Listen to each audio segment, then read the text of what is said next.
عشانك يا خالتي اريد اتعب انا وترتاحي انت، اشيب انا وتضلي انت غزاله صحراء وحراره جمره تضلي انت.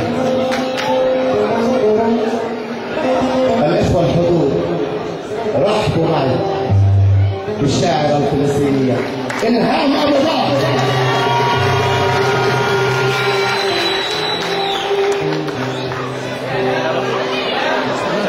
في حد عرفهاش والله، في حد نسيب والله روح اقف قدام تعال.